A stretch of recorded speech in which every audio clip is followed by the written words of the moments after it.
Well.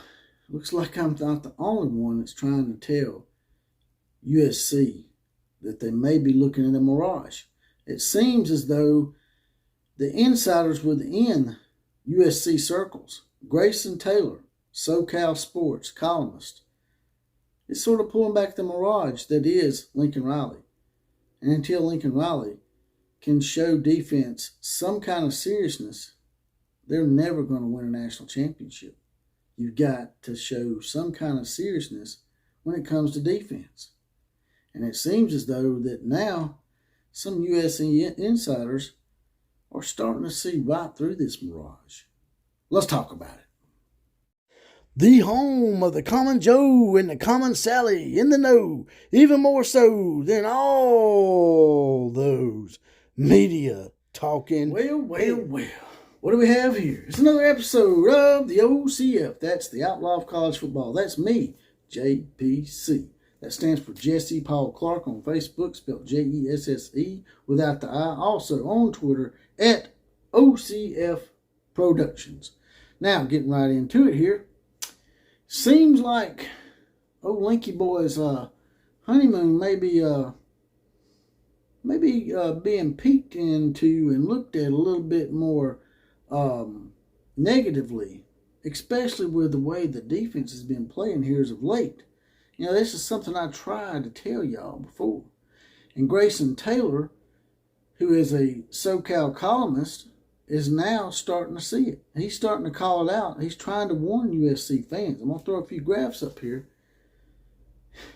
And as you can see in these graphs, they give up 562, 543, 515 yards the last 3 games. Those are great offensive numbers for USC if that were their offense.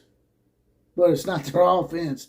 It's USC's defense that's putting up those numbers, allowing that kind of yardage. Now, they played California, Arizona, and Utah those 3 games. Now, I could understand giving up some yardage to Utah, okay? Utah's a good team. But Cal and Arizona are the dregs of the Pac-12 and probably the dregs of the entire NCAA 131-team league that we have here. Or 130 or 132, or whatever it is now. So, this guy is just basically saying, hey, look, this is somewhat of a mirage. What are we going to do next year when we don't have Caleb Williams? Now, sure enough, you know, Lincoln's known as the quarterback whisperer. Whoever he brings in, they may be fine. They may do good. But will they be able to continually put up over 40-something points a game in order to offset the defensive side of the ball that Lincoln continues to let be lack? I mean, he lets it be lack all the time. He done it at Oklahoma. Here's another one. At Oklahoma, it says here that Riley's defense is ranked among the worst in OU program history. Their entire history. What is that, 120, 130 years? I don't know. How long have I been playing football at Oklahoma? But it's over 100 years, I know. And that's some of the worst. John Blake years, Gary Gibbs years, Howard Stellenberger's one little stint year. And you mean to tell me that he has some of the worst defenses of all time? That makes you think, you know, hey, if the guy would just take it somewhat seriously. I ain't saying that you got to go into a boring mold of, you know, playing like, I don't know, Gene Stallings back in the day and winning games 17-14. Although y'all did win one this year, 17-14. And that's what I'm saying. Eventually, your offense is not going to be able to bail you out.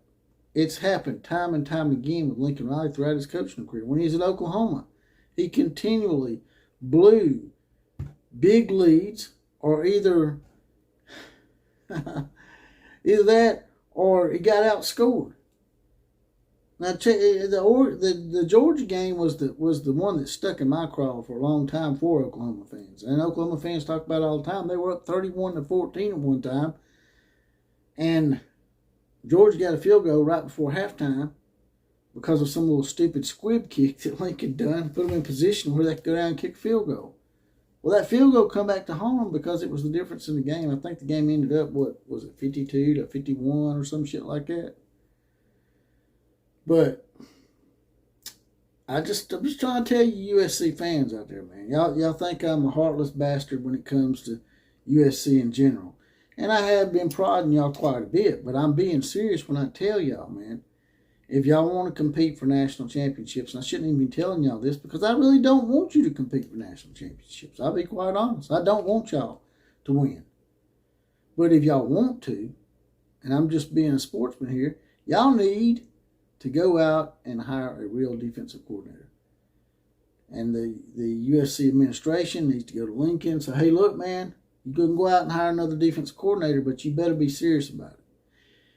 And it ain't going to matter who he brings in there if he doesn't angle his recruiting to a more even keel level and actually make defensive players feel like that he's taking defense seriously. He's not going to get the top recruits in defense. Sure, you might get one or two, but you're not going to get the level of player that you need in order to have that modicum of a defense to win you that elusive national title.